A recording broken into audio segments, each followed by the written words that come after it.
This week on the Changelog, we're talking about Rocky Linux. We're talking to Gregory Kurtzer. Greg is the founder of the CentOS project, which recently shifted its strategy and has the Linux community scrambling. Rocky Linux aims to continue where the CentOS project left off, to provide a free and open source community-driven, enterprise-grade Linux operating system. We'll discuss the history of the CentOS project, how it fell under Red Hat's control, this recent shift in Red Hat's strategy with CentOS, and how Rocky Linux is being designed to be 100% bug-for-bug compatible with Red Hat Enterprise Linux. Huge thanks to our partners Linode, Fastly, and LaunchDarkly. Linode is our cloud of choice. Head to linode.com/changelog and get $100 of free credit. Bandwidth for Changelog is provided by Fastly. You can learn more at fastly.com. And our feature flags are powered by LaunchDarkly. Check them out at launchdarkly.com.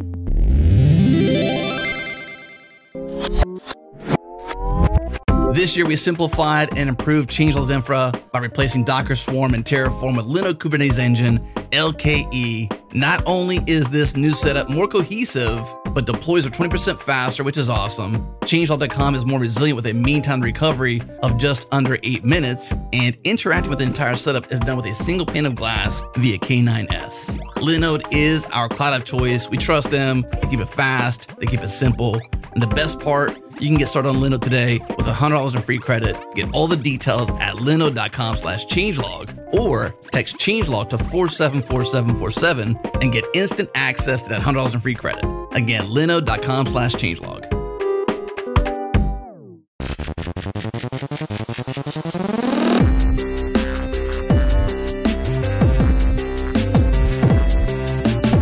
We're here with Greg Kurtzer, who's founder of CentOS project, here to talk about Rocky Linux.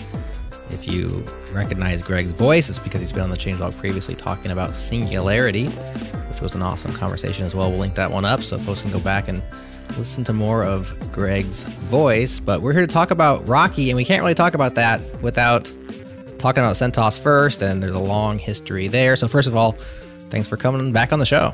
Hi guys, it's great to be here. Thank you. Good to have you back, Greg. Absolutely. Can you just tell us the CentOS story?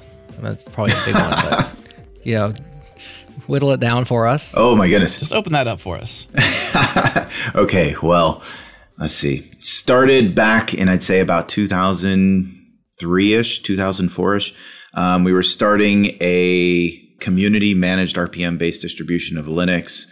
I ended up landing the lead on that project simply because I saw that there was an opportunity to create a community-managed RPM-based distribution of Linux. Wow, that's a lot of that's a lot to spit out all at once. Community-managed RPM-based distribution of Linux. Now, I read that you were in a Debian before that, and certainly dpackage had some sort of inspiration. Like, why doesn't RPM have this kind of a situation? Why switch over from? Why not just be like all about Debian? Why do a new one? Well, it had to do with my employer at the time. So when I got into Debian, it was pre-2000. I had an employer, Linux Care, at the time, and I worked with a lot of other Linux, really great people within the Linux community. And the prominent distribution that everybody was using then was Debian. And so I picked up Debian, fell in love with Debian. I thought Debian was awesome. I love the community behind it. I love the packaging system. But most importantly, well, maybe not most importantly, but a big piece of that was apt. And being able to run, apt-get and install pretty much any application that exists, I thought was really fantastic. And when I changed jobs, I moved over to Lawrence Berkeley Lab, the Department of Energy, and LBL was standardized on Red Hat, or rather RPM-based distributions of Linux, and all of their infrastructure at that point and knowledge was kind of core and central to RPM. And as a result of that, that was what was being used pervasively, and that was their standard. So when I, came on, I basically had to pick up Red Hat. Now, that was not my first time using it at Linux Care and previous, I definitely used Red Hat, a reasonable amount, but I absolutely missed apt-get. And so I started a project actually called Grab, G-R-A-B, Grab, to install RPMs and do dependency resolution and version updates and whatnot in a very apt, similar way.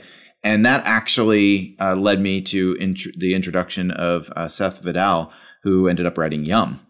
And so Seth and I were talking at some point kind of early on. We ended up having like a little RPM group in Freenode. And we started talking about how, what is the need out there? And the fact that, there is a need for a community managed RPM based distribution of Linux, because at that time there was Red Hat, there was Mandrake, there was a few others. Caldera was just still around back then, and Coral Linux and whatnot. Although I don't remember if Coral Linux was RPM, but there was a bunch of RPM based distributions, but nothing community managed. And that was kind of the twist that started the Chaos Linux Foundation, which was a goal of creating a community RPM distribution of Linux. And that kind of took off. It really started building up some steam and whatnot. And some amount into that, Red Hat Linux, which was the predecessor to Red Hat Enterprise Linux, ended up being end-of-lifed by Red Hat. And so I always get the versions confused at this point. I think it was Red Hat Linux 8 or Red Hat Linux 9, and it all of a sudden just kind of disappeared. And everything that everybody was counting on at that point just vanished. So the outcome of that was, as well, we were still using that as a build system for Chaos Linux. We were using that to bootstrap the Chaos Linux based system. And so we needed a bootstrap. We needed something to basically leverage to build that core operating system. And, one of the guys on the team, whose name was Rocky, said, well, I think it'd be possible. And I have some experience with actually rebuilding Red Hat Linux. So how about I just throw this, throw the RHEL sources, or the new RHEL was what Red Hat moved Red Hat Linux to Red Hat Enterprise Linux. And how about I just take those RHEL sources and just throw this at my builder and, just see what we get. And, let's start there. And he was able to do that in relatively short order. And the next thing we knew, we basically had a rebuild of Red Hat Enterprise Linux. And when we released it, that just seemed to take over. Chaos Linux and whatnot was just basically dwarfed by the growth of CentOS. And Chaos Linux basically kind of slowly dwindled out as less and less people were interested in that, as more and more people were using CentOS. And that's kind of the origins of CentOS. Gotcha. So since I'm a pedant and I'm hearing you say CentOS, and I said CentOS, and now I'm feeling like an uninformed pedant. I wanted to say CentOS. Is this a controversy? I did read about it on your forums at one point, people discussing these are all generally okay terms, but you call it CentOS. I do, yeah. But, are you going to off with my head if I call it CentOS? There was a while where that bugged me, but it doesn't anymore. Okay. I've matured. Okay. I've grown up.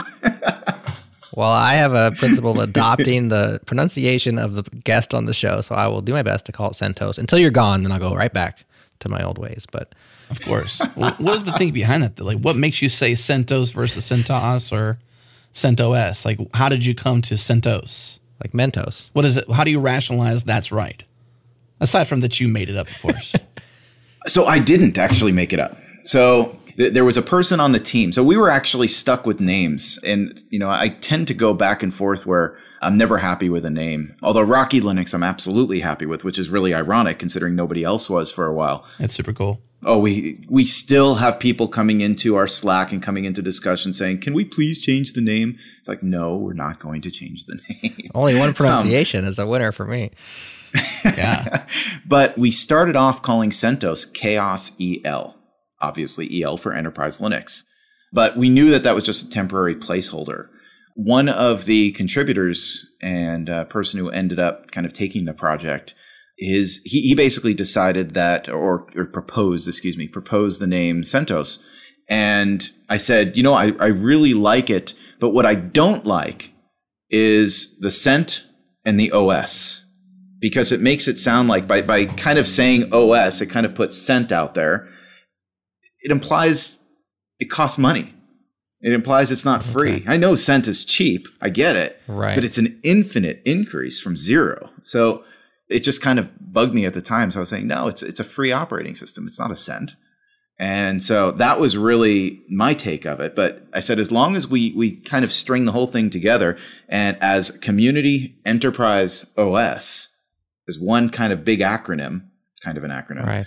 All right, just call it CentOS. To me, it sounded better. It made more sense. And I said, so as long as we do that, I'd be happy with it. Now, of course, that's not what ended up happening. And I just kind of bit my tongue for a while. Well, now you. But that was the foundation of the name CentOS. It'd be a little easier if the O and the S wasn't capitalized. Yeah, it would be. If the O and the S was not capitalized, it'd be a lot easier just to combine the words and it'd be CentOS. But then I guess it wouldn't be considered an operating system. Right. So we're back to square one here. And for many years, and I'm guilty of this. I do it both ways. Sometimes I'll go, CentOS is one word, no camel case. And then other times I'll actually capitalize the OS. At this point, I'm just, whatever's easy. I'm not thinking, I'm not pedantic about that anymore. I don't know. I grew up, got old, and yeah.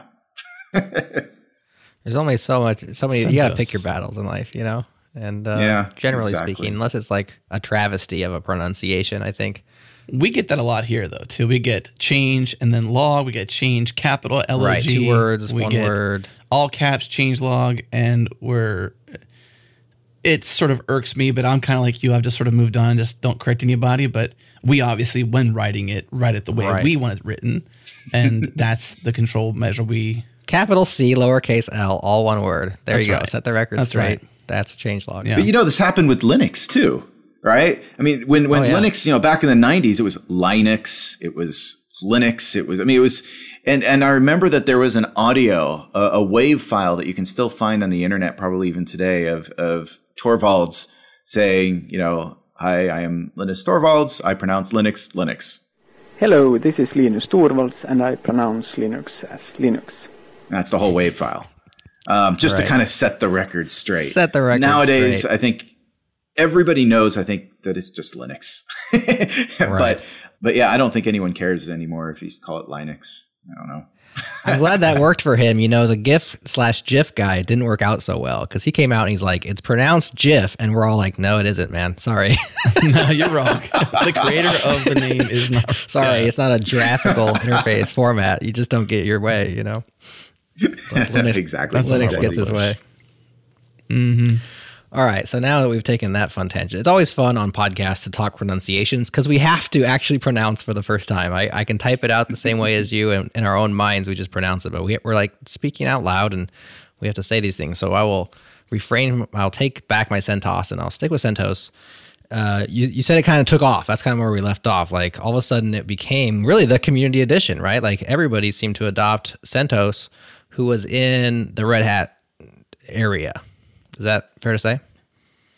The community folks. Yeah, I remember being so there, it's a fun process when you come up with a project and so a couple of my other projects. This is a little known fact that I'll share just for our very small community of friends here.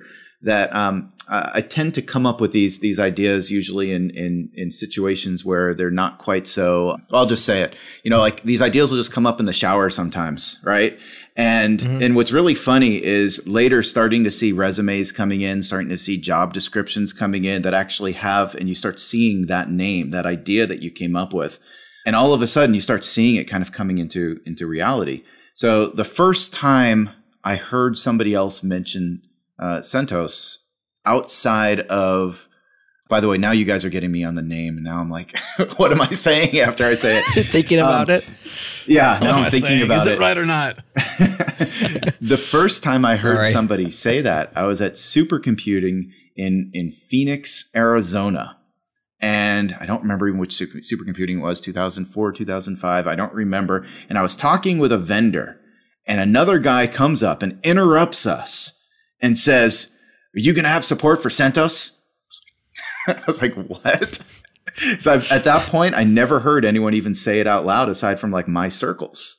It was still kind of very early on. So that was like the first clue that this is actually kind of really starting to get big.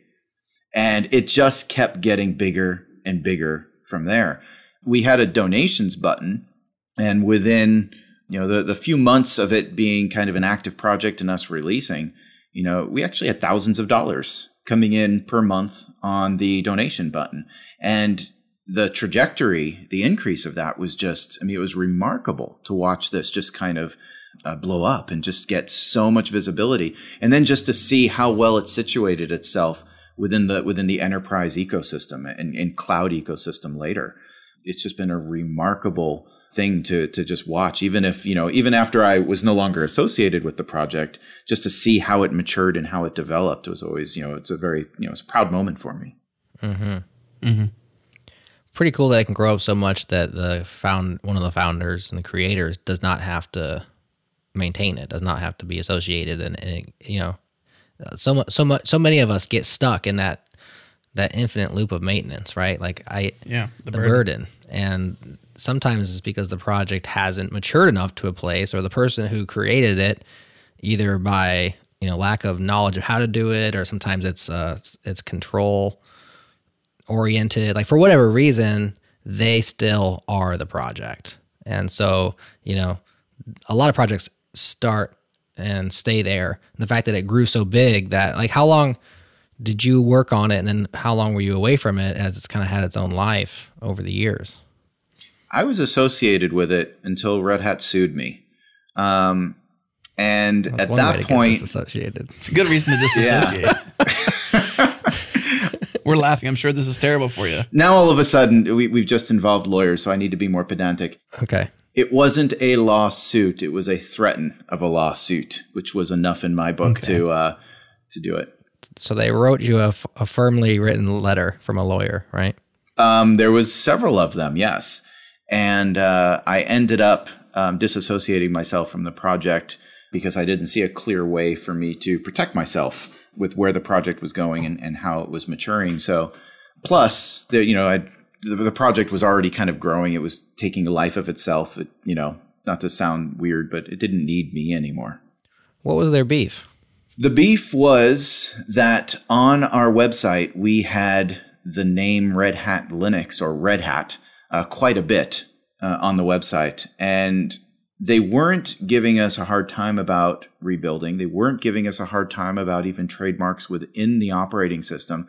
But they said the fact that people are doing internet searches, people are doing Google searches for Red Hat, and CentOS is coming up first, was giving them heartache. And they said, right now, if you do a search for Red Hat, you get CentOS.org before you get Red Hat. And that was their beef. They said, please remove the Red Hat trademark from the websites. And that was it.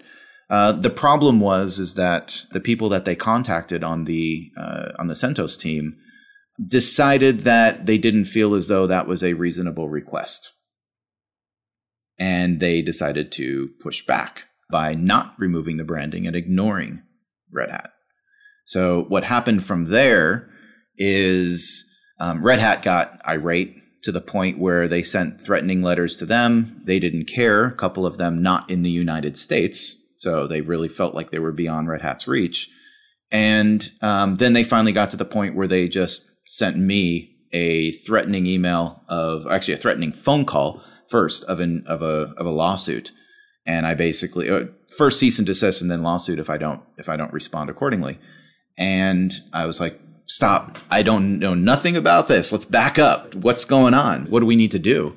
And their response was, we need you to remove the trademarks from your website. I'm like, okay, no problem. We'll get it done. And I said, give me a week. It'll all be removed. And I went back to the web team on behalf of CentOS, and they said, well, we can't do this until another person also approves. And I said, no, you have to make that. And that person was unavailable. And they said, you have to do this now. We don't have time. We're not screwing around on this. Remove Red Hat's trademarks. And they complied, but they did it in a way that basically kind of jabbed Red Hat. They basically posted the legal notices that they were given to the blog, to the mailing list, and basically renamed everything something called PNOLV, standard for Prominent North American Linux Vendor, and kind of mocked the whole thing. That got Slashdotted. Got a huge, this is back when Slashdot was like, everybody was using Slashdot. Big driver. Slashdot. Yeah, exactly. This got Slashdotted, and a huge amount of attention was brought to CentOS as a result of this. And I literally was coming up the stairwell at Lawrence Berkeley Lab in Building 50, back where Cliff Stoll, I don't know if you ever followed the Cuckoo's Egg, but Cliff Stoll was working there anyway, coming up the same stairwell. And I get into my office, my phone's ringing, I pick it up, it's Red Hat Legals calling me on my office phone at Berkeley Lab saying, I thought we had this covered. I thought we had a deal. Why the hell do you do this? This made us look really, really bad. I said, stop. Again, you have to tell me what just happened, because I'm unaware. I just sat down in my office. What's going on? And they shared with me what happened. And they said, look, for this, we're actually coming after you now. And I basically said, well, it would be pointless. I'm going to disassociate myself from the project at this point. Here are the people who are responsible for doing that. Please don't sue me. And that was the gist of it. And that was why we ended up going into a different direction. Must have been pretty sad for you, though, to have to be so foundational to the project, so involved. I mean, to the name, you know what I mean? Like, you're part of the ability to call it CentOS versus CentOS or CentOS or whatever you want to call it. Like, you're a foundational person to have to leave onto those terms. I was happy not to be sued. Of course. But you were left with no choice, though. It was like, here's the door. Yeah. And you know what? I mean, these things happen. Yeah, it was upsetting, but, things happen. And the CentOS team had some problems later on with some of those people who actually did that. As you can see, there was an open letter to CentOS. I don't know if you guys have seen this, where the developers of it were unable to reach the person who owned the domain, the person who owned the donation buttons and was receiving all of the donations and all of this. And they posted actually an open letter to this person because he wouldn't respond. And it was a little bit difficult for them, but they were finally able to get a hold of the project again. And CentOS has definitely had some ups and downs. I mean, it has not been, a very stable project. And there's a lot of reasons for that, but it's definitely, it's had some ups and downs. And since Red Hat has taken over for it, I mean, for the most part, it's become much more stable. It's become much more, reasonable in terms of how the project has been managed and whatnot. And I don't mean to say that it wasn't managed very well by the team, but it's definitely had its share of drama over the years. This can also be attributed, I would say, at least by assumption, that our ability to open source well, meaning organizationally, foundationally, in all the ways has matured over the years. And this may have been, as you mentioned, back in 2004, like, we've learned a lot. The mindset, the morals of open source have always been there, but how to do it has been a variance. It's been variable over the years. I would assume that's attributed to the fact that it's just how to open source has matured. And that might be a side effect of this ups and downs, is just we've learned, and you were learning as an organization. Yeah, that's a very fair statement. When I first started doing this, managing a small open source project is not a big deal. But as soon as you start getting a lot of attention, a lot of contributors, it becomes a management problem. It becomes setting expectations, coordination, and really just kind of keeping people involved. And you have to manage you have to manage it very inclusively, right? So how to do that is actually a difficult problem. The way that I did it with CentOS was a struggle. I didn't have the experience. I was still very young and trying to figure out what best to do. And there were people there that had a more aggressive stance than I did. And they were able to manipulate, the project a little bit and take it over, which is what we saw happen. At this point, I have a much larger amount of experience, both in terms of what to do as well as what not to do. And I do feel as though that Rocky is now getting the benefit of that experience. And I'm very excited to be able to demonstrate how I believe that, an open source project should be run, how it should be maintained, and how we can take precautions to make sure that it is not only, inclusively managed, it is not only stable, but it also has the appropriate community promises necessary to ensure that things like what happened with CentOS would not happen again. Right? There's a certain amount of kind of core fundamental leadership that needs to be put into place. Everything from, charters to documentation to transparency that just absolutely needs to occur for a big open source project to survive. Failing that, you're going to end up with, there's going to be politics, there's going to be counter agendas, and there's going to be no way to really hold people accountable for doing particular things. So you have to be very transparent and very upfront about that. And that's what we're doing with Rocky. Right now, not all of the decisions they're not completely, right up in everybody's face. But what we're doing is we're documenting exactly what decisions are being made publicly, what decisions are being made privately. How are we managing security of information, security of data? So for example, here's a really big one. CentOS always had kind of a fundamental problem of trust, because every time you build a package for the operating system, that package has to be cryptographically signed. To sign that package means you have to have the private keys and the passphrase necessary to decrypt that private key so you can use it to sign your package. Well, let's go back like 15 years ago. How do you do that, right? In a scalable way with people that you've never met, people that you have no contract with, and how do you trust that? So the way to do that is, well, you keep your group very small, very tight-knit, and you manage it very, very carefully. Who has access to what? So that was kind of the initial culture of CentOS, was about that very small unit of trust. Moving forward now, well, we don't want to do that. We don't want to replicate that. What we want to do is we want to engage a very large percentage of the community, people that want to come, people that want to help and be part of this.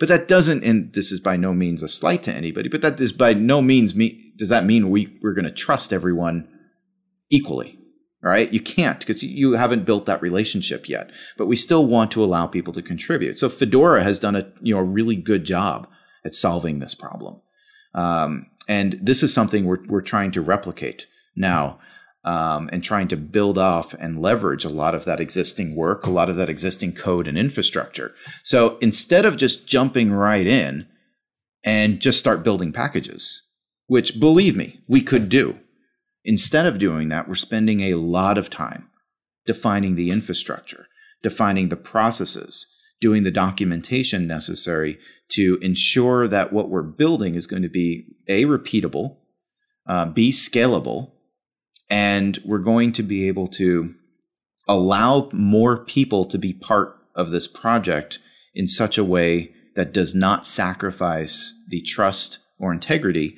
of some of the private material. And we're going for various security certifications. FIPS is a goal. We're really trying to hit a FIPS certification.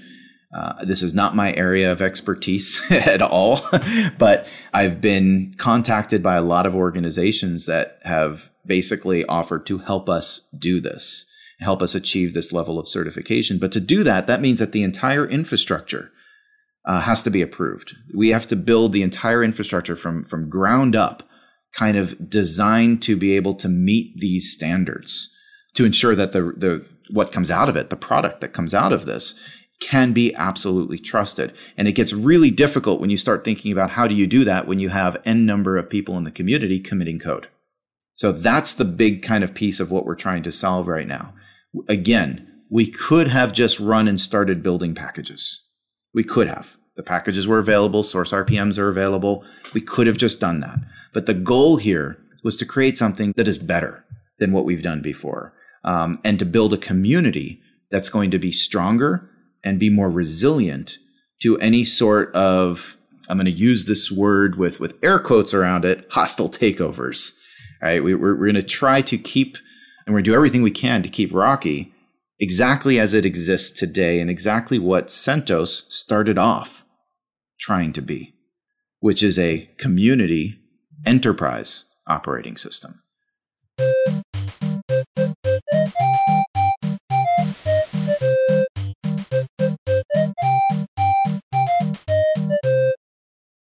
This episode is brought to you by LaunchDarkly, feature management for the modern enterprise, power experimentation in production. Here's how it works. LaunchDarkly enables development and operation teams to deploy code at any time, even if a feature isn't ready to be released to users. Wrapping code with feature flags gives you the safety to test new features and infrastructure in your production environments without impacting the wrong end users. When you're ready to release, more widely simply update the feature flag and the changes are made instantaneously by the real-time streaming architecture. Eliminate risk, deliver value. Get started for free today at launchdarkly.com. Again, launchdarkly.com.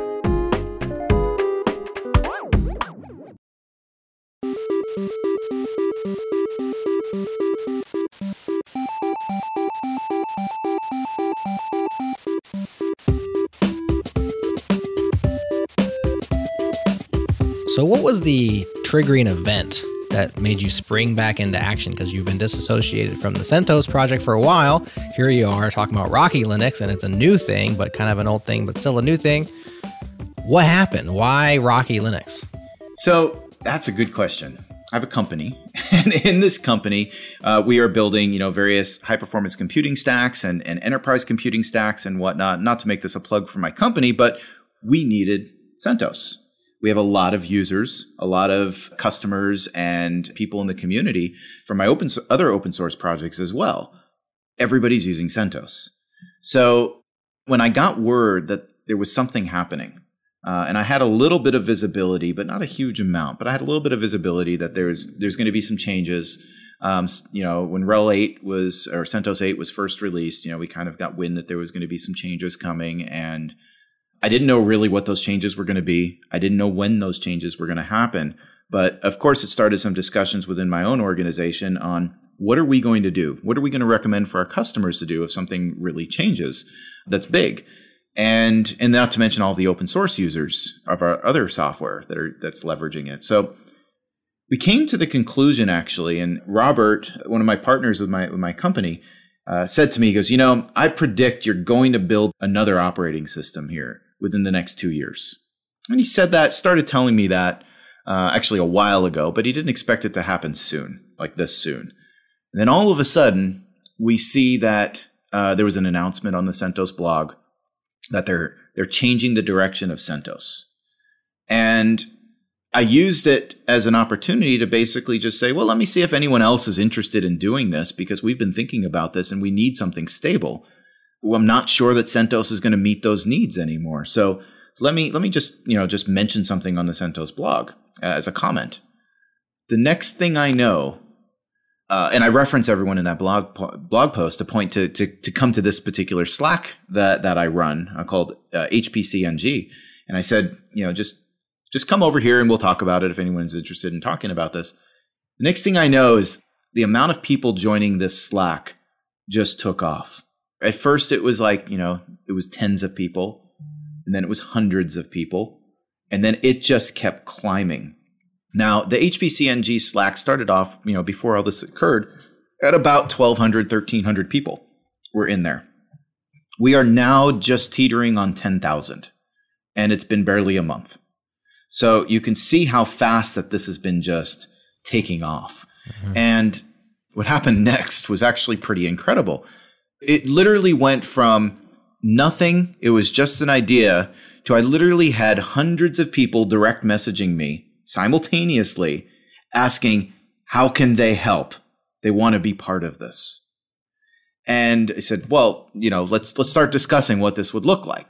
So quickly created a channel, redirected people to this channel.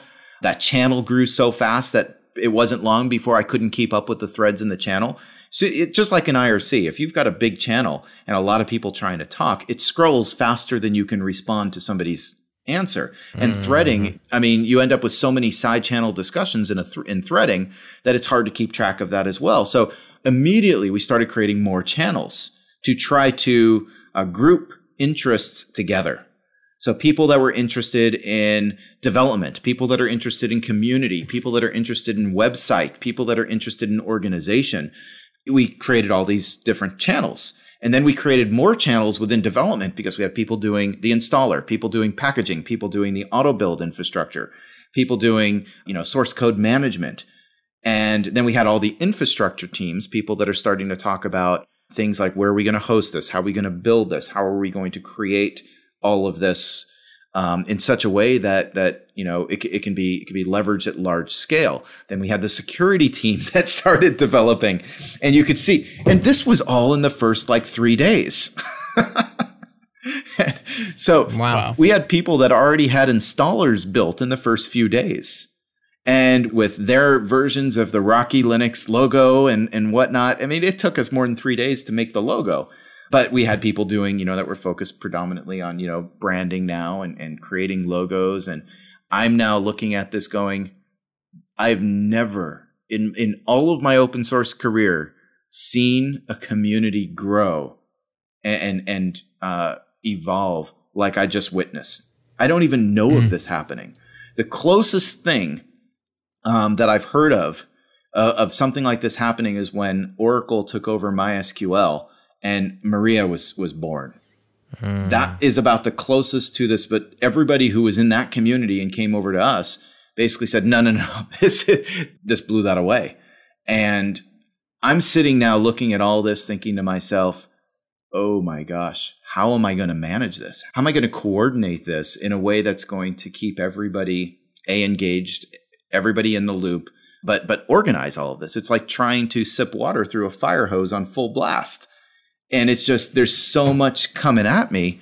It was actually difficult. It took me about an hour to go from one side of my Slack and just scroll down and get to all the comments and all the questions, and then just to go back to the top again. So it was like nothing I've experienced in terms of a community growing overnight. So what this told me, wait a sec, there's a big need. There's a lot of people that not only need this, but want to actually do this. Said, okay, well, the question in my head is this something that people are interested in doing has been answered? The answer is yes. There's a lot of people interested in doing this. And there's a lot of people that there's a whole new generation of people since I've been involved in doing something like this that actually really want to be part of the distribution. And I'm hearing people on the Red Hat side saying CentOS was always kind of a drain of Red Hat putting in money into it, and they're not really getting anything out of it, which is a completely fair point from a business perspective. But at the same token, there are thousands of people that are all asking and trying to help and be part of this. So when I look at why is CentOS, why did it never really flourish like this? The answer that comes to me really just has to do with the fact that right from that very beginning that I mentioned earlier, that culture of that small kind of core team really was while it was a requirement back then, because we didn't have an infrastructure or a method to deal with that back then, we do now. And now we can handle this very differently through CI/CD, through auto builders like Koji, and what Fedora has been working on, which is Koji and several other pieces. There's a whole new opportunity now than existed 15 plus years ago with CentOS. And it is an opportunity to build up a community of people that are not only interested in the core operating system, but interested in areas around the core operating system. So for example, within the first week, there was about 3 or 4 different SIG proposals, special interest group proposals that came through. One on security, one on a desktop and laptop version, one on storage, and one on high performance computing. Obviously, I probably am somewhat to blame for that one. But all of these kind of special interest groups, and it's flourished since then. We now have even more people that are interested in doing special interest groups. So we now have to balance, okay, we've got this core operating system, which has to absolutely be as stable as possible and track RHEL as closely as possible. We jokingly call it a bug for bug level of compatibility. I like that. I read that. With Red Hat Enterprise Linux. And then have the ability to have additional features and capabilities via special interest groups that we can maybe toggle on or off for each install. So somebody can choose to use either, let's say, another special interest group that I forgot about is the absolute lightweight minimal system.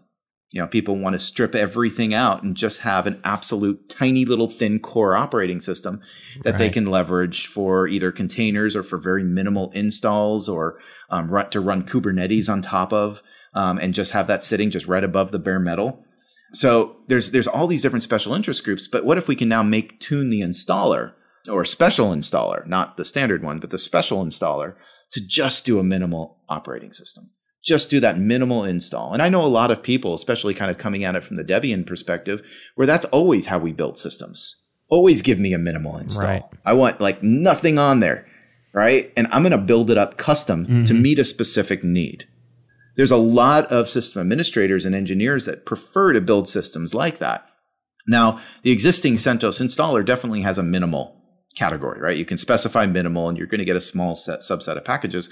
But people even want it less than that, right? They want really super lean. So I'm just kind of articulating this as an example of all of the different ideas that people want to invest in. and play with and augment this very stable foundation and then build off of that stable foundation additional capabilities. Mm-hmm. Do you feel a lot of pressure to deliver at this point? I mean, I feel like I would. I have a media person who I work with through my company, and she's been tracking the various announcements and media and whatnot that's gone out on behalf of Rocky, and just kind of tracking it for me and just kind of, saying, okay, here's all the different, articles that have been released this week and whatnot. Yeah. And next to them, she counts and estimates and tries to get as much details as she can regarding impressions. Let's see, what has it been? A month? Just about a month now? 60 million impressions off of all of the different articles and documents so far that's been written is her estimate. 60 million. Mm-hmm. I've never, I mentioned that to some of the core team and some of the people that I'm kind of like leading a lot of the different aspects of Rocky. And they all said, oh, wow, this is huge, isn't it? It's like, yeah, this is really big. We've been so focused and heads down on just figuring out how we're going to do this and making this happen that honestly, I haven't even paid attention to a lot of the articles that have been written that are out there. So for me to see a number that big and that many people that are interested in what it is that we're doing, really just kind of, to your point about, no pressure at all. Mm-hmm. There's a lot of people watching right now. So how do you deal with that pressure? I guess you're sort of realizing it now or as you go. But I mean, there's a lot riding on this because in addition to that, or I guess the flip side of that coin is this is like a massive opportunity, right? Like to do something awesome.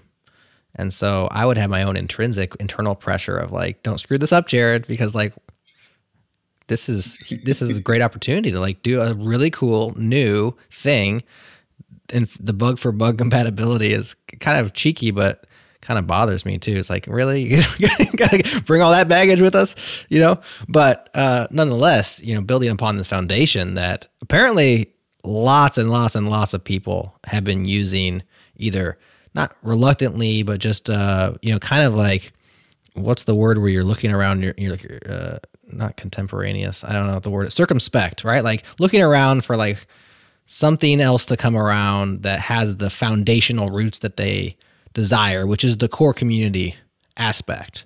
And so here it is. Well, I wasn't all that nervous about it before you mentioned it, but now that you said it, I'm piling on.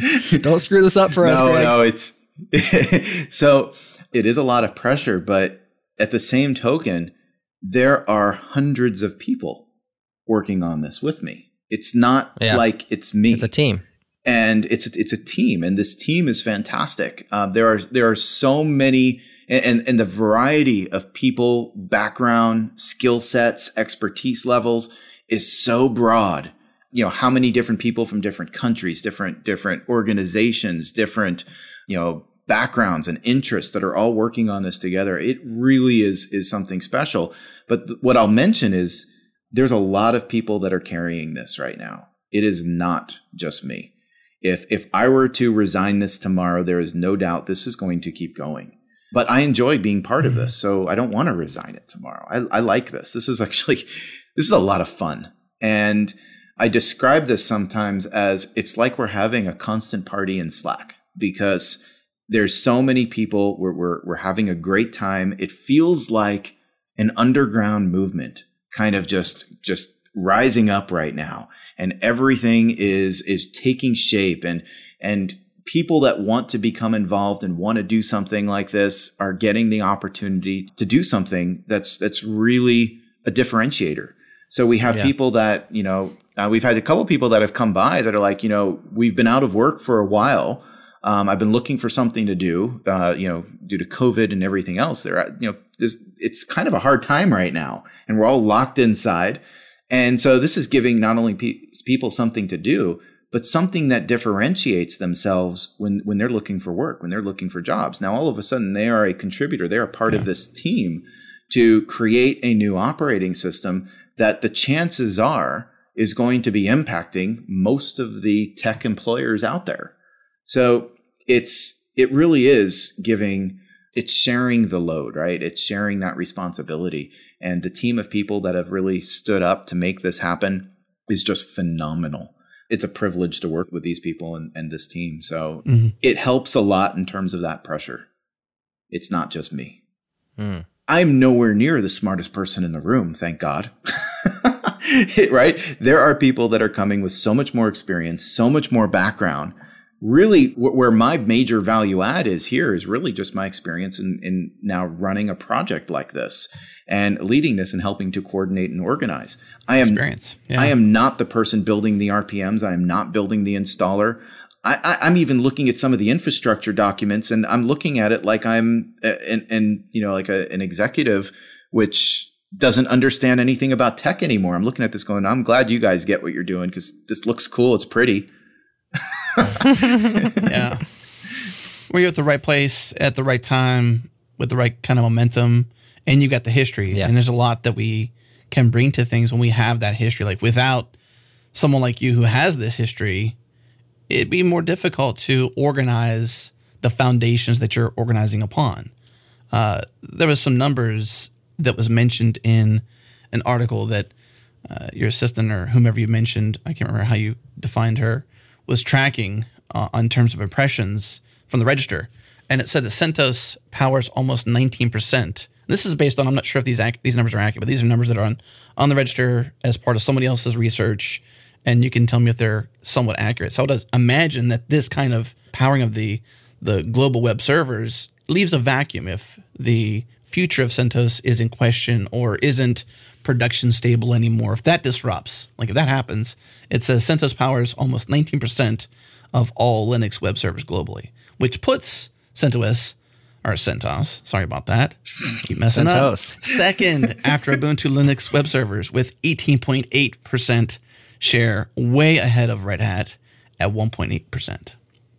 Yeah, so, and actually the numbers that I've heard, while they're a little bit dated at this point, are higher than that in terms of CentOS. But I do think you're right. I mean, I think the register's right. Ubuntu has definitely been catching up considerably. Yeah.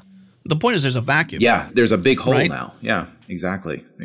So speaking of Red Hat, is this overwhelming interest, let's call it, in Rocky Linux and the groundswell of interest? Is this Red Hat's loss? I mean, what's your take on that? Like, I mean, there's been plenty of people that feel like Red Hat has basically failed CentOS, has failed the community. There's people who are mad at Red Hat, but there's also just like, they have that percentage, but then they had control, so to speak, of CentOS, of this thing which they decided to change the way they were going to deal with it. I don't know, just curious your thoughts on like where Red Hat stands in all this. So first, I'm going to cop out. I can't tell you how Red Hat stands, but what I can say is a couple pieces that I think are really important pertaining to this. One is Red Hat did not make the decision completely unilaterally. They could have, from what I understand regarding some of the CentOS agreements that they have in place. I don't know them. I'm not familiar enough with them to be able to state definitively, but there is a CentOS board of directors. That CentOS board of directors, as I understand it, is the plurality or the majority of it, I don't know which, is in fact Red Hat. But there are people, part of the CentOS board of directors, that are not Red Hat. And from what I understand, this was a unanimous vote. So this is not just Red Hat. This is not like, we shouldn't be blaming necessarily Red Hat for this shift. There is definitely a shift that occurred. I believe that shift is in the best interest of Red Hat, but I don't blame Red Hat at all for that shift. I think this is, I said the same thing when CentOS first kind of came to be, when Red Hat end-of-lifed Red Hat Linux and yielded to Red Hat Enterprise Linux, right? Red Hat is a company. They have done a tremendous amount for the community. They've done, and for Linux in general. They are, at least to my knowledge, if not one of the biggest open source contributor companies in the world. And all of Linux, whether you are using Red Hat or not, is benefiting from the contributions of Red Hat as a company. So Red Hat has to do what they need to do to survive.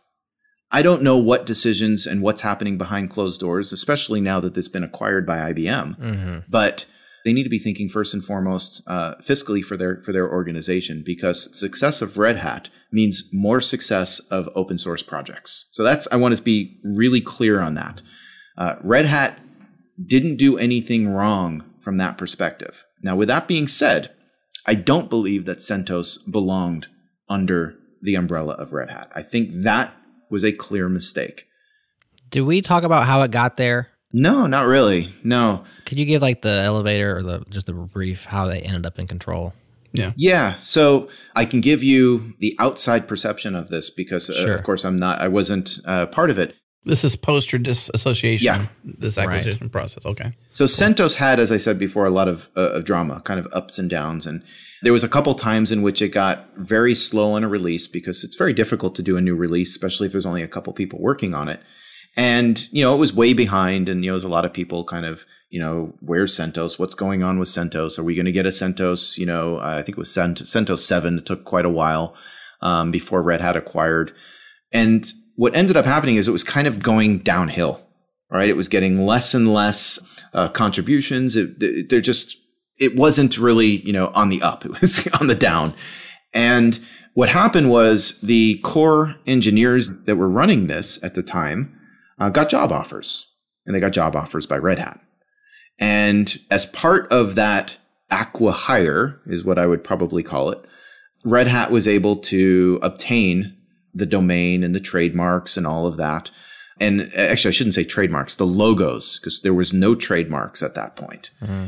I was actually surprised to find that Red Hat actually filed for trademark on CentOS, which kind of surprised me. I didn't know that would be possible, considering how many a decade plus of prior art in the community. Mm-hmm. I didn't think it would be possible to get a trademark on it, but they did. And what ended up happening was these core CentOS engineers were hired by Red Hat to continue developing CentOS. And it just kind of ended up coming under their umbrella. I don't know if there was any additional agreements. I don't know if there was a big sign-on bonus or anything that these guys got. I hope that they did, but I've got no visibility into that. But Red Hat did end up kind of getting a hold and running the CentOS project. Now, initially, actually, I had a number of people first reach out to me and ask me if I would create another version of CentOS. And I said, no, let's see how Red Hat does with this. This could be good. And it was good for quite a while. Red Hat put in additional resources into CentOS, both in terms of, packaging assistance, in terms of community assistance, documentation assistance. So Red Hat actually invested into CentOS. And CentOS, as a result, kind of started to flourish again. And it was doing really fantastic. So initially, everything looked like it was going very well. So there's kind of a conflict of interest a little bit between Red Hat Enterprise Linux as a paid product and CentOS, which is a freely available paid product, kind of cloning Red Hat Enterprise Linux. Sorry. And there goes UPS. Okay. That's the life of code, man.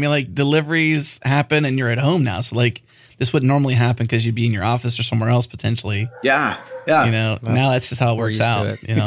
Well, yeah. Nobody goes to the grocery store or anything anymore. FedEx and UPS and Amazon is pretty much everything. Mm-hmm. Well, to Red Hat's point, though, and I think even the point you made before is they're a business. And as a business, you have to optimize for certain measures to succeed, or to sustain, or to grow, or to do whatever you're trying to do as that business. And so, from a I don't know how I describe myself. I'm not deep into the trenches of Linux, and I'm not paying attention to all these details every single moment, but it's kind of interesting how they would acquire the necessary assets that made up CentOS over the years. And, without, I would suspect, potentially lack of responsibility of it, given this change and the reason for Rocky, which we're describing here. Mm-hmm. I think that's sad to see that that's their perspective as a business. But as a business, they have necessary measures they have to do to optimize for. And so this just falls by the wayside in the realm of the massive brand that is Red Hat Enterprise Linux. It's massive. Yeah. As you've mentioned. So we're all just outside observers here, but I'm outside observing thinking, okay, I'm Red Hat. I have CentOS with 20% market share of web servers, community edition of this operating system. And then I have Red Hat Enterprise Linux with 1.8 or whatever that number is. And that's like top of the sales funnel, bottom of the sales funnel right there. Whatever it costs to maintain CentOS, I don't know that number. That's why I'm outside observing. You'd think it would be like worth it to get that sales funnel into the enterprise edition. But apparently like whatever that conversion is, but there is a conflict of interest because why would I make this thing better when I can make this thing better, etc. It gets icky, but I would love to know the inside decision making. I know you said it wasn't totally Red Hat that made this decision. It was the board, which includes non-Red Hat people. But I would just love to know, because they are privy to way more information than we are. But like, why, even as a business, why is that a good decision? But I think from a business perspective, it makes a lot of sense because what they're doing is they're putting CentOS slightly in front of Red Hat Enterprise Linux, right? So instead of trailing behind and mirroring Red Hat Enterprise Linux, it's a little bit in front. And as a result, what this gives us is it provides, I hate to call it a beta, but it provides a testing ground to know what is coming and what's just a slightly ahead of the curve for Red Hat Enterprise Linux. So from a business perspective and a Red Hat partner perspective, this makes a lot of sense.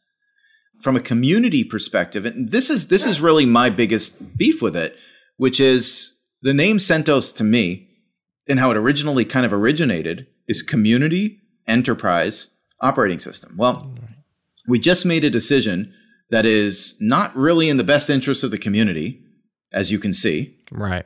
We just made a decision that by most people in the community standard is no longer considering an enterprise stable operating system. So we just took the C and the Ent out of CentOS, and we're leveraging and we're kind of sitting now with an operating system that I would not say is invaluable. I think it actually is very valuable. And I think to a lot of organizations, it's still very valuable, especially as we start thinking about CI/CD, constant development, constant integration, and continuous, whatever, integration, continuous and development, and being able to kind of do rolling releases. It makes a lot of sense. But that's not everybody. As a matter of fact, that's not even the majority at this point. So I think Red Hat's pushing the envelope a little bit and kind of moving people to a future that does make sense, may make sense for a lot of people, but it doesn't necessarily make sense right now. Especially, I mean, again, as you can see, with the uptake and the amount of visibility that Rocky has obtained in very short order. Mm-hmm. They rubbed people the wrong way. Well, what they did was they made it unsuitable for production use, it cuts out a lot. I mean, like you take that 20% that's using it in production stages, and it's like, well, they can't anymore. Yeah. So they have, like, back to the vacuum. Well, they can, but they well, sure, okay. They can, but they shouldn't. But not with support, right? Like it's end of life. By the end of the year, it's EOL end of the year 21, yeah. Right? So CentOS 8, as a non-rolling release is end of life as of the end of the year, as of end of 2021. Right. CentOS Stream, which is a rolling update, no longer having major versions, is going to continue being available. But as you said, Adam, it's a lot of people see that as it's ahead of. It's no longer enterprise stable. You no longer can necessarily count on that absolutely stable API. And that's where the community is now very nervous. I've had a lot of feedback at this point by a lot of, they would prefer their names to not be mentioned, but I can say very large organizations that are very nervous about this switch of CentOS, that they're leveraging CentOS for the majority of their infrastructure. And this is why we are looking at things like, FIPS compliance and whatnot, because this will actually take what they were using as CentOS, it'll actually take it up a level in terms of their compliance needs. And it's unfortunate. It may actually compete a little bit more with Ubuntu and RHEL then, because all of a sudden we're actually meeting those additional compliance needs. But this is what they're asking for, and they're willing to donate to the project to ensure that this gets, done. I don't want to say that it's guaranteed, right? It's a goal. We're hoping to get this done. And we're going to see as time progresses on if it is in fact a possibility, and that's something we're shooting for. I think it's very possible that we will be able to get these additional levels of certifications And I think it would be very valuable to the general community of users out there. Yeah. All this to say, though, Rocky. That's the whole point, right? Like, where this all gets us to the point, like, this is how CentOS was acquired. Its assets was acquired by Red Hat. For their own reasons, they've changed its direction, made it unstable for production use, not really good for the 20% enterprise or enterprise cases that are being used out there, leaving the vacuum, and then therefore Rocky. And then obviously the hockey stick you're riding right now in terms of growth factor. Mm-hmm. And that's a good place to be.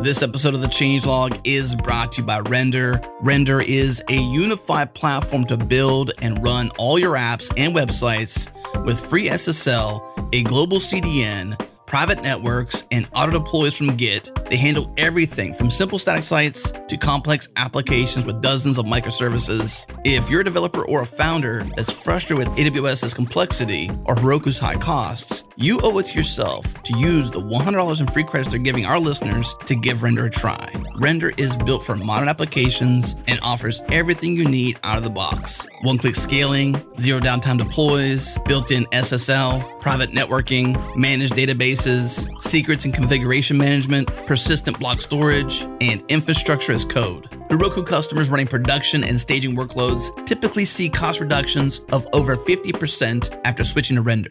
Here's the best part. We work closely with the team at Render to ensure you have zero risk by giving you $100 in free credits. Plus, they're going to assign a world-class engineer to your account to offer guidance and answer any questions you have. When you're ready to transition your infrastructure, they'll be there to help you with that too. Automate your cloud hosting with Render at render.com/changelog. Get $100 in free credits to try the Render platform, plus a world-class engineer assigned to your account to guide you along the way. Just send an email to our special email, changelog@render.com, to get access to those free credits. All that begins at render.com/changelog.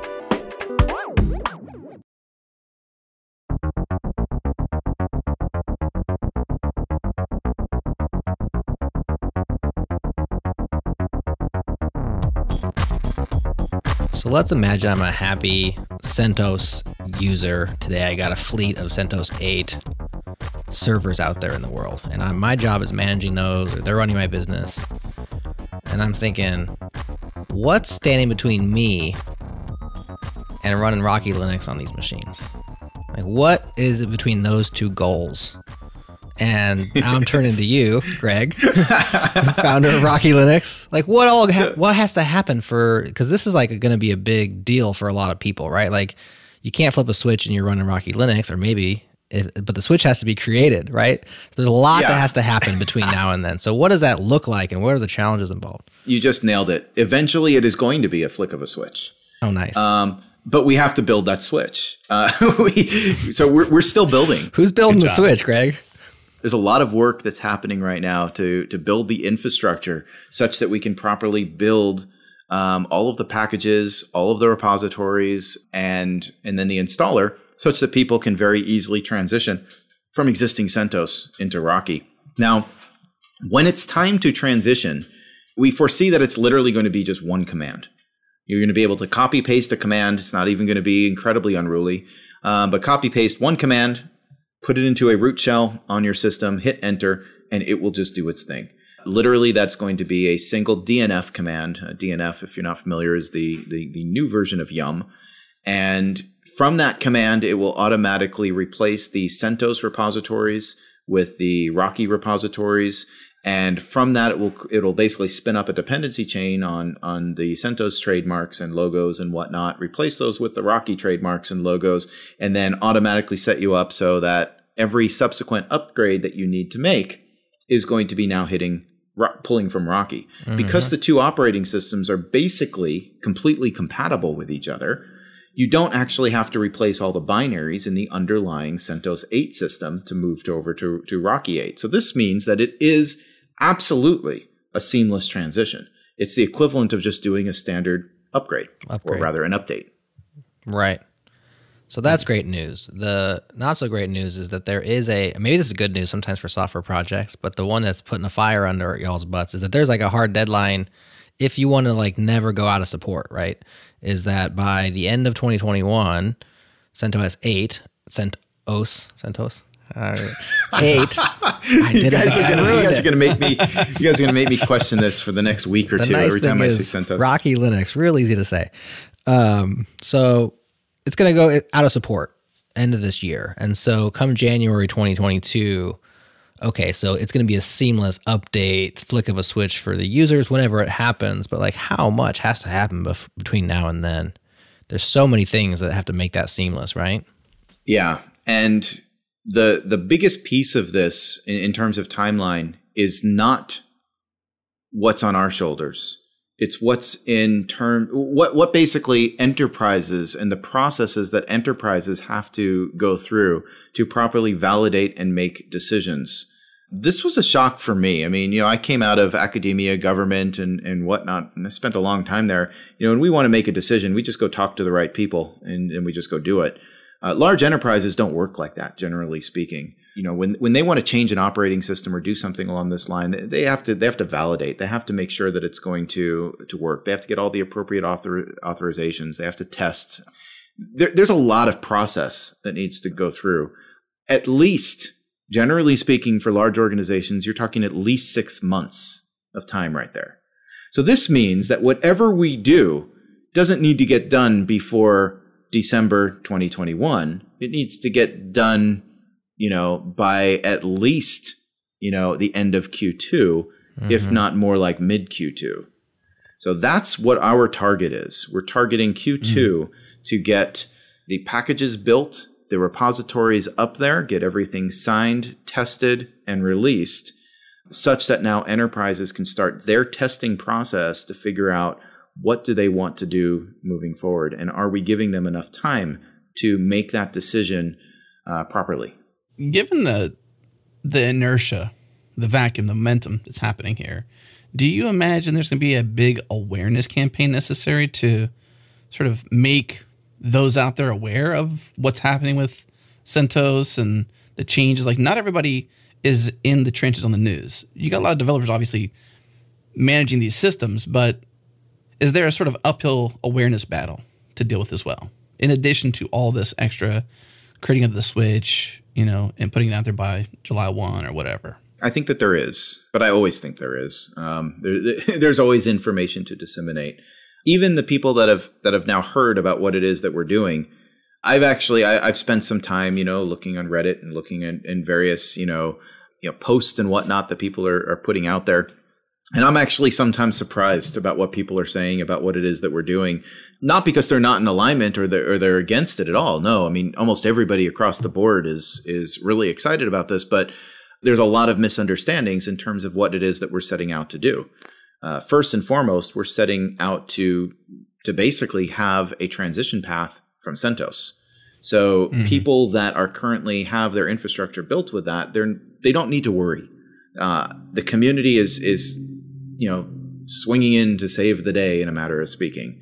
We're going to have that update, have that transition path available very, very easily. They're not going to have to worry about it. The people that want to continue on with CentOS Stream will absolutely be able to. No issue there whatsoever. It's just now we have a transition path for the people that aren't really looking at CentOS Stream and want to stay in alignment with Red Hat Enterprise Linux. So that, I think, is where we need to spend some time really just kind of getting the word out, is in terms of this is a new operating system, but at the same time, it's not a new operating system. Right. I know that sounds really kind of funny, but it's true. It's a resurrection in many ways. Yeah. It's a resurrection of old principles and unlaid, plans that never really fruitioned quite the way you needed to, project-wise and organizationally. You had all the necessary things technically, but a lot of them kind of. And then obviously your departure, as we talked about before, I'm sure a lot of that plays into how CentOS played out. And now you're just sort of resurrecting your original flag. Yeah. Yeah. He's trying to think. Yeah, what Adam said. Yeah, it does. What Adam said. Rocky Linux is here. The flag is up. Bear it if you must. So you will. Since we spent all this time bike shedding the CentOS name, and we like Rocky because it's easy to pronounce, but what is the inspiration? You may have mentioned it at the top of the show, but I can't recall. And then what has been you said there's been people complaining about Rocky Linux. So real quick, give us a minute on the name. So when I've come up with names of projects, in some cases it hits me right away and it's like, yeah, that's it. And in other cases, I could be doubting it for months on end. Go, no, I don't really like the name or the whatever. I was going back and forth quite a bit, and I was talking with a few other people, and they asked me, what was the beginning of CentOS like? And I started talking about, very similar to the story, when we first started, how it kind of unfolded. And I mentioned, Rocky McGaw, who was the person who first did the initial builds of CentOS. And I was like, oh, Rocky. Yeah, that's actually, and from that moment on, it was just like obvious. That's what we got to call this. He passed away. He wasn't able to ever really kind of see where CentOS took off. Yeah. And, I think it would have made him very happy to kind of have that visibility. But he never did. He never got that opportunity. So this gave me a way to kind of, pay tribute to, him being part of this initial team that never really got to see how much of an impact, a worldwide impact, that CentOS became to be. So it was immediate. It was like, that's it. We're going with this. And then from that moment on began the influx of people from the community saying, yeah, I don't really like the name.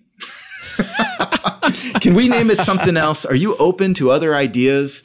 And I'm like, most things I'm open to hearing suggestions and whatnot on, but this one I'm like, no, not interested. This, this is what it has to be. And they're like, but I can't go to my CIO and say this. It sounds too, too hokey and whatnot. And somebody else brought up, oh, you mean like Cockroach DB? Right. Or Mariah, or, you come up with, right. Fedora's a hat. I mean, all these projects have funny names. We Google things all the time. And like the first person who said Google, it's like, are you serious? Google?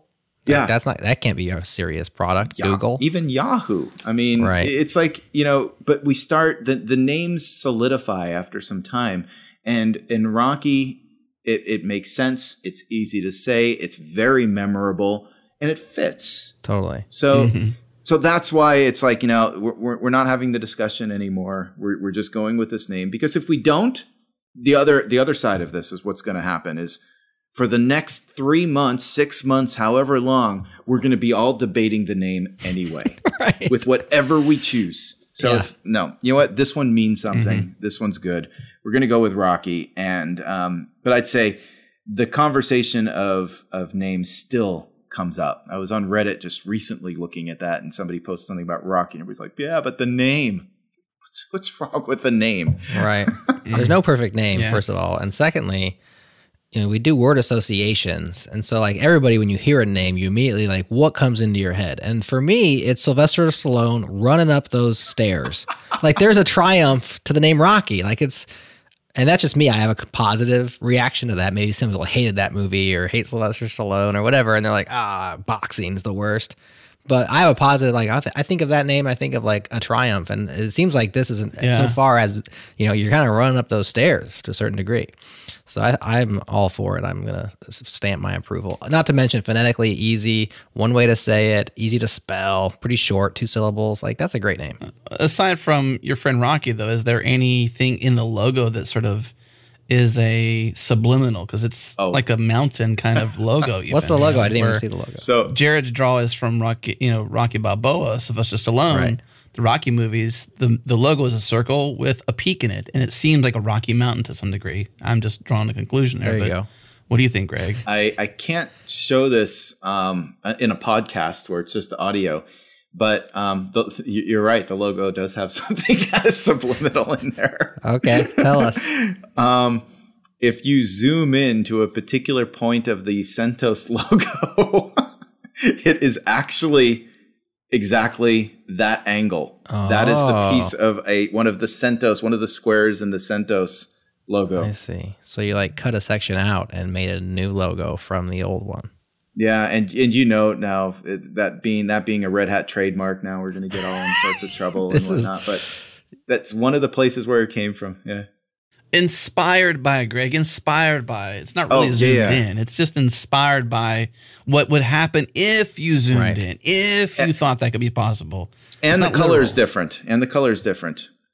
And we may not be using a font called originally called the Red Hat Linux font or Red Hat font. We may not be using that because we forked it. Now it's called Rocky Linux font. There you go. Well, they say good artists borrow, great artists steal. And I think the greatest artists steal from themselves. And from Red Hat. That's awesome. Well, let's not say steal for sure from Red Hat because that's not the truth. It was inspired. I like that. It was inspired. Yeah, it's inspired by if you have that perspective, it would be inspired by that. So especially if you zoom into a very particular point of the CentOS logo, it definitely is very inspirational. Yeah. So foundationally, you got a lot going on. You had to do a lot to make this all possible.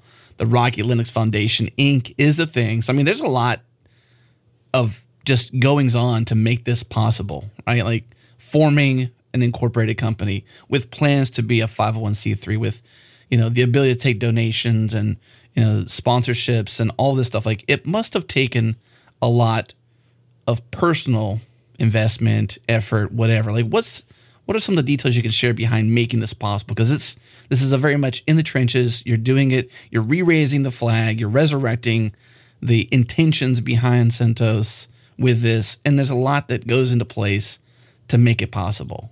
Not just distribute tomorrow, but do all the things, the processes, the documentation, the company, the 501c3. There's a lot behind this. You're bringing up some fantastic points. The first thing that I want to touch on is something you said right at the beginning, which is the Rocky Linux Foundation. So one thing that we have done in terms of how do we ensure that this is going to stay in the community? How do we ensure that what happened with CentOS does not happen with Rocky? And a big piece of that is to create an organization, a foundation that is as a very specific charter. It has rules, expectations. You can almost think of it like a social contract of what we are promising the community, and we will hold ourselves accountable to that promise. But the process of doing this, even the process of accepting donations, requires an entity to be formed. So we have formed the Rocky Linux Foundation. It is a Delaware organization, and we have put together all the necessary starting points such that when we're ready to go for tax-exempt status, a 501c3, at least U.S. tax-exempt status, we can do that. But these are all of the foundational pieces that are necessary to do this. This has been, it's a personal outlay of funds for me.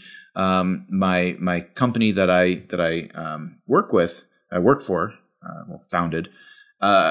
We are also investing in this in the sense of sponsoring. So my company's putting money in. I've put money in personally. And what we want to do is make this so it is not about me. I definitely don't want to keep outlaying money if I can help it. And it's not about my company, right? It's separate. This is a completely separate organization, really for the community. But there's certain costs associated with it. There's certain resources that we need to be planning for. And for that, we're actually going to be opening up donations and sponsorships. Donations for individuals to put in some money to help out with some of the expenses, as well as sponsorship for organizations. We're still thinking through what sponsorships will gain organizations. At the moment, it's really just to help us develop and help us manage the bills. But at some point, we may be able to do something along the lines of, giving organizations, some amount of banner space on the website or something along those lines. But we have to be really, really careful because we can't sell anything, right? Mm-hmm. We're going for 501c3. We're going for tax exempt status, which means we're not selling products. We're not selling services. We can't. We don't want to. So that means, and it was funny, we had a conversation about merchandise because we have an organization who's going to be setting up a merch store for us for Rocky Linux swag. And you can go there and get hats and stickers and shirts and all that sort of stuff and coffee mugs and whatnot. And one of the initial thoughts was, well, if somebody personally donates a certain amount of money, can we give them a shirt? And the answer is no, you can't, because then it looks as if we're selling a shirt. Yeah. And so we can't. So we're trying to figure out, okay, well, what do we do? How do we handle this? Maybe it's a promo code such that once you've donated, you can now go and, and this other organization will give you a discount or give you a free sticker or something like that. I don't know what it will be yet, but these are the types of things now that we have to start thinking about because we are going to be going for 501c3 and it's very strict. And it's very cost intensive in terms of working with people that have experience in doing this because it's a difficult process. And it's also a process that requires a certain amount of expertise. Yeah. If there's someone listening right now that's like, man, I'm in. I want to sponsor. I want to donate. I want to give. I want to be a part of it. What's the first step to that? Like, it's kind of vague what the next step might be, or even how you can, maybe they just want to give you money. They don't care. What's the good first step, regardless of the details that will play out eventually? So it's funny because we've set up a Google Suite account for rockylinux.org. And I have an email address there. And there are a lot of emails coming in of people saying they want to contribute, they want to sponsor, they want to be part of this. And we haven't been able to keep up with them yet. But I would definitely suggest, please do reach out to us. Send us a message. We're working on getting a donate button up and we're working on doing, getting the infrastructure set up. But if you are interested, whether it's being part of the organization, whether it is contributing to the organization, or if you're a company and you want to sponsor what it is that we're doing, please reach out to us. The easiest way is just hello@rockylinux.org. But if you go to the website, rockylinux.org, you'll see that there's the hello at address there, but there's also a couple forms. There's a form to basically get into our Slack, which is going to be changing over to Mattermost in the next day or so. So we're going to be migrating away from Slack. So that's one thing to join, and you can definitely speak up there. But the other one is we have a contributors form. And this is contributing in terms of really just resources, not really money, but people that want to be part of the project. And we've had the last time I looked, it was approaching 500 people have filled out this Google form in just a couple weeks.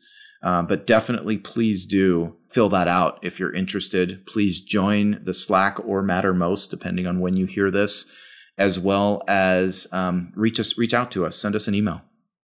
And just realize it'll be a little bit before we get back to you. We're working on it. Well, Greg, hey, we're fans of what you're doing. Right place, right time, right experience, right ability, resurrecting that flag, standing it up. The Rocky flag is flying high, and we're excited about that. Is there anything we haven't asked you to share as part of this conversation that's you got to share it? So that's a fantastic question. We've covered so much, and it's been a fantastic conversation.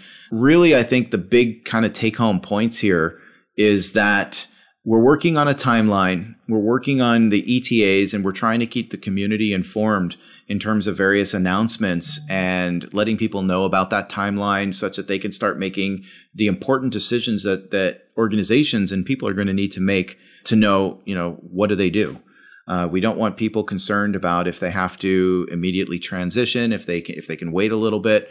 As I said, we're looking at about Q2 to get code out there, but this is going to be solidified here in a community announcement that we're putting together, or rather a series of community announcements that we're putting together. And so to stay tuned. In terms of being part of this, this is 100% first and foremost, this is a community endeavor. We want people to join us. We want people to feel like they can be part of this organization, whether you are new to open source, whether you're an industry veteran, whether you are a coder, whether you're a documenter, whether you just want to be a community advocate or just help with organization, whatever the case may be. If you've thought about ever being part of an open source project, please check us out, join. We've got a lot of people, we've got a great community, and it's a lot of fun. I jokingly call it an underground party. So please do join in and help us out, be part of what it is we're doing, and we'd love to have you. Yeah.